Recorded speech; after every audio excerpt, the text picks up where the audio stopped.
Good afternoon. This is Sunshine Report. Oluwatoyin Omodara is my name. Queues at filling stations have again resurfaced in different parts of Nigeria, Ondo State inclusive. Many of the designated retail stations in Accra are either locked or selling above the regulated pump price of 165 naira per litre, even as major marketers are still maintaining status quo in pricing.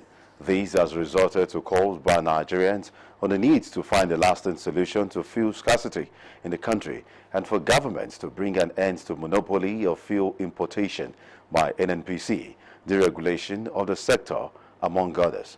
Osrc's Zaid Aribisala probes into the issues surrounding the latest development. For the second time in the space of 4 months, Nigerians are again grappling with the challenge of getting petrol. The ease of driving in and out of filling stations is now uncommon, with many of the retail points under lock. At the first instance months ago, the scarcity was aimed at the circulation of adulterated petrol, but this time around, the situation has thrown up more questions than answers. There was a time when we never thought of anything that had to do with petroleum scarcity. We had no refineries. Why is the country not refining its own crude? Why do we prefer to send our own crude or crude petroleum to another country and have them refined? If it doesn't pay them, why are they refining for us?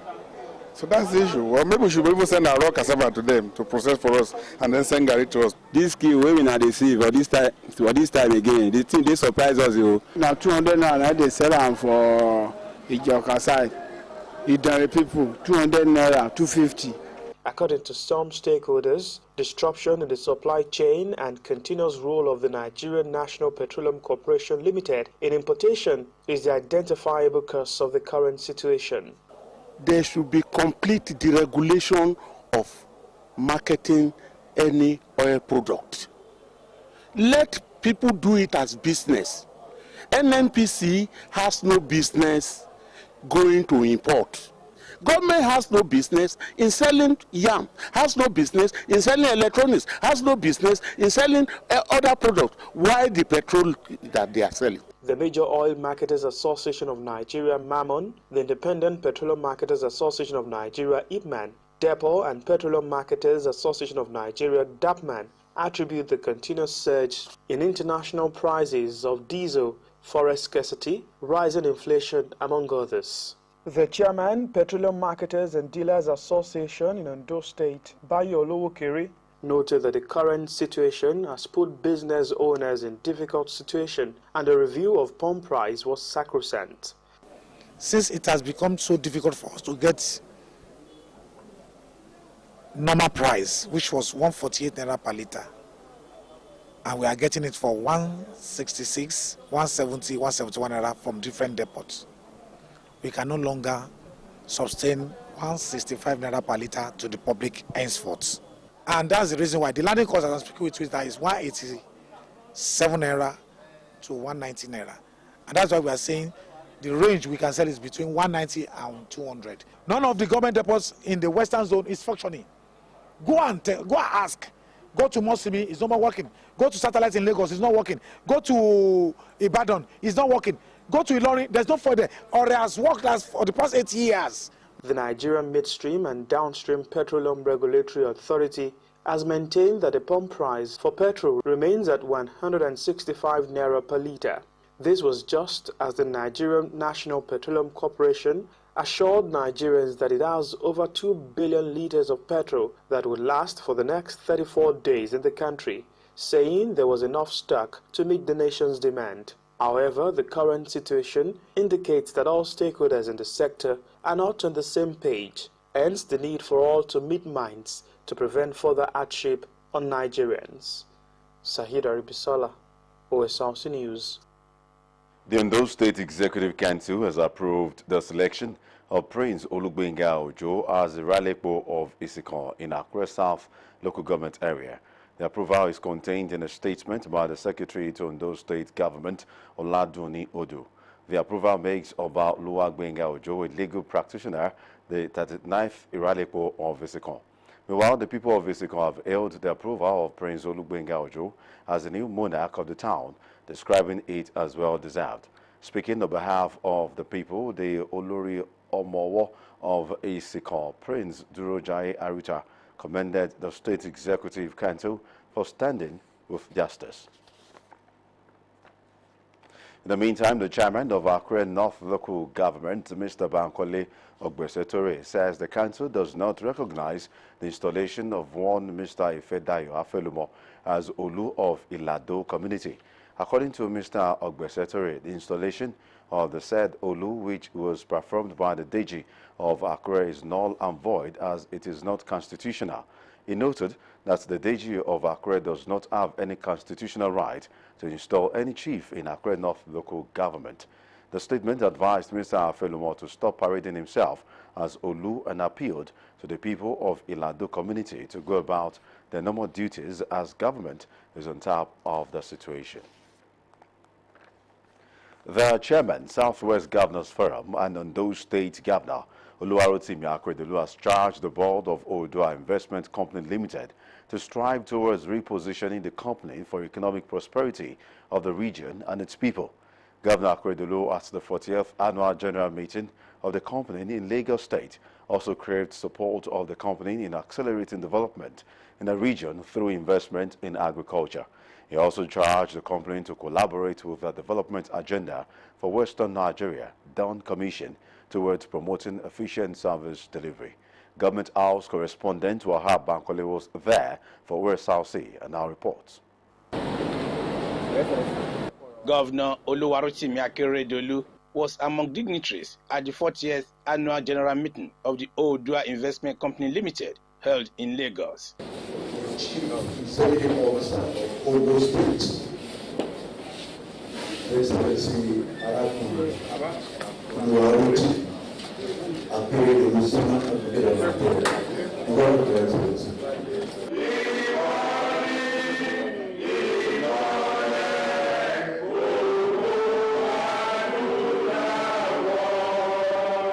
The immediate past chairman of the company, Dr. Segun Aino, revealed that it grew revenue from 3.84 billion naira in 2020 to 4.01 billion in 2021, which represents a 4.4% increase. The internal security situation across the country remains a source of concern. Security challenges affected agricultural production and supply chain, contributing to rising food prices. The group managing director, Adewale Raji, said the company will not relent efforts towards transforming the agricultural sector of the Southwest geopolitical zone. So for this year, the board has recommended to shareholders a 15% increase in dividend to be paid, amounting to 418.4 million compared to 364 million that was paid in the previous year. In separate speeches, the governor of Ogun State, Dapo Abiodun, his Ekiti State counterpart, Kayode Fayemi, represented by his deputy, BC Egbeyemi, and the representative of the Oyo State governor, applauded various steps taken by the company to expand its frontiers. I have discussed with our chairman that at some point in time we'd like to sit down with the board as it is, the management, so we can all distill the results as published and discuss amongst ourselves how to ensure that we see a much better performance.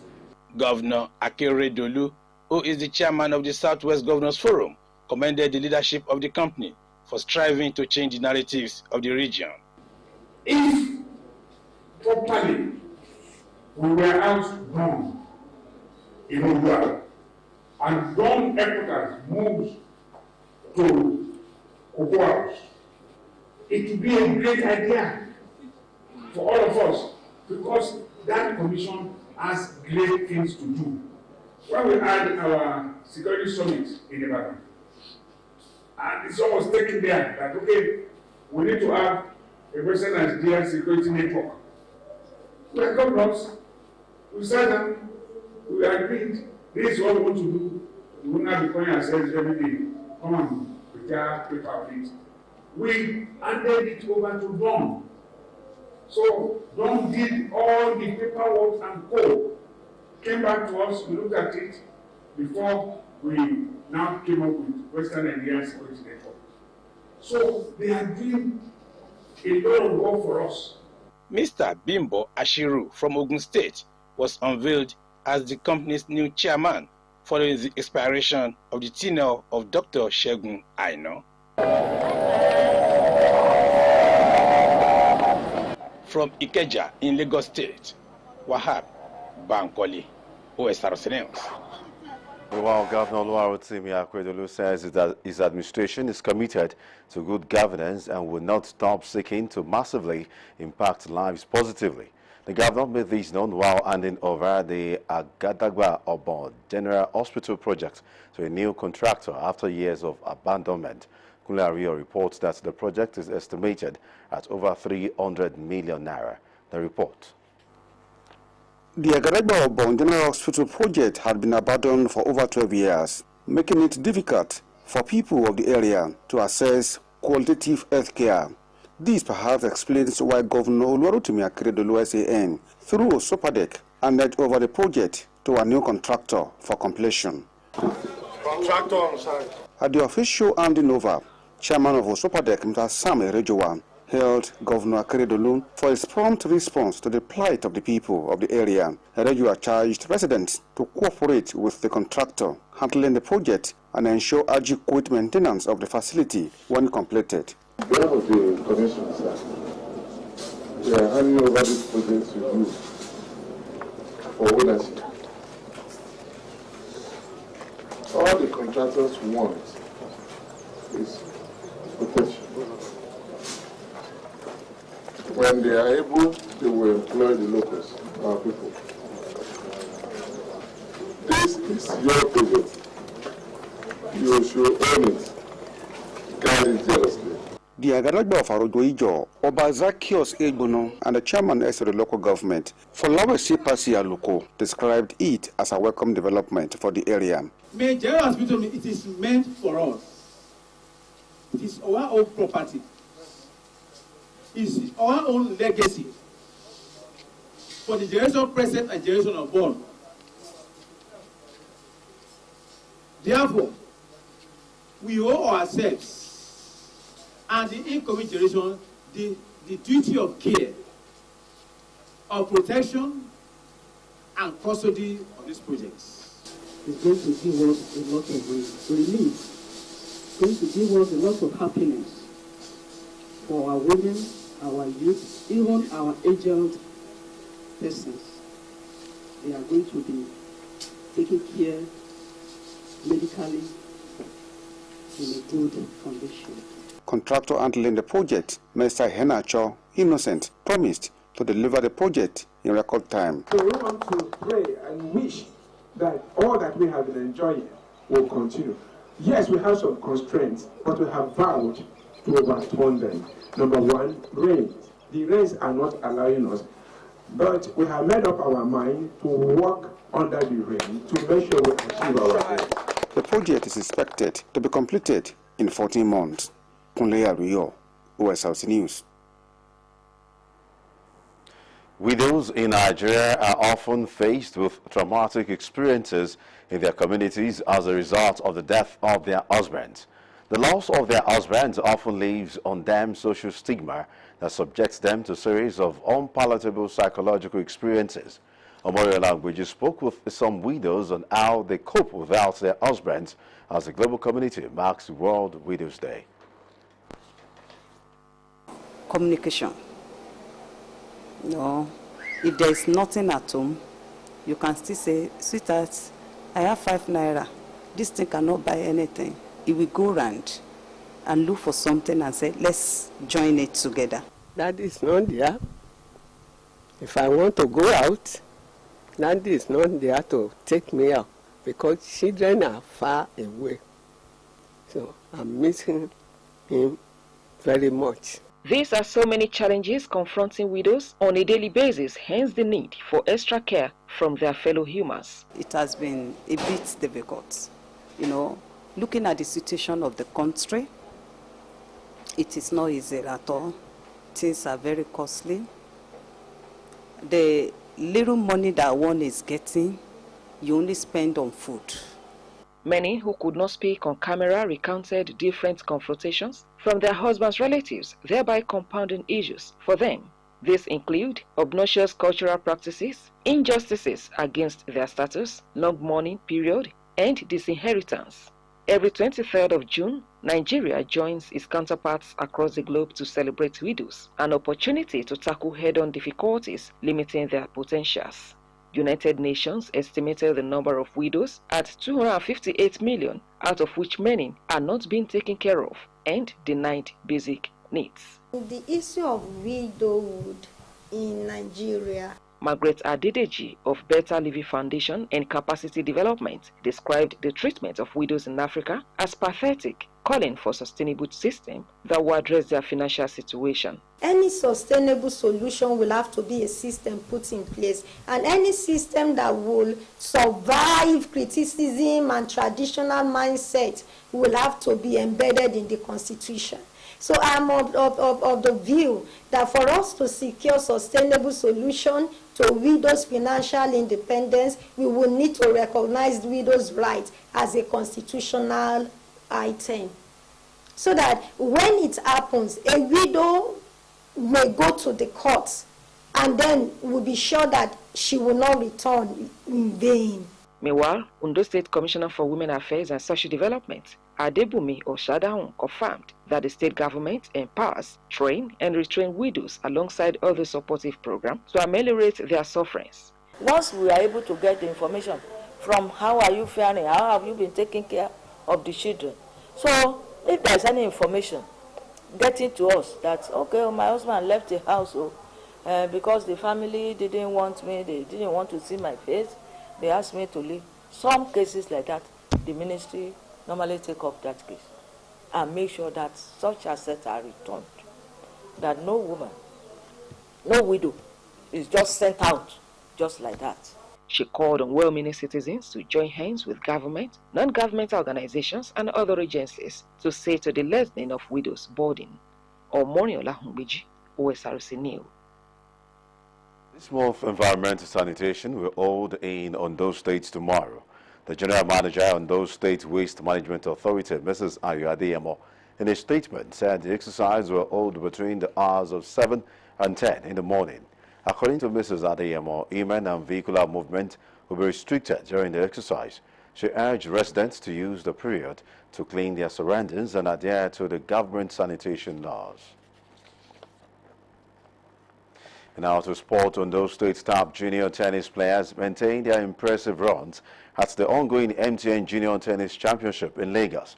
Playing in the under-14 category, Henry Aino showed a high level of concentration to beat Kende Lawal and Victor Oyefusi of Lagos State and secure a place in the last four.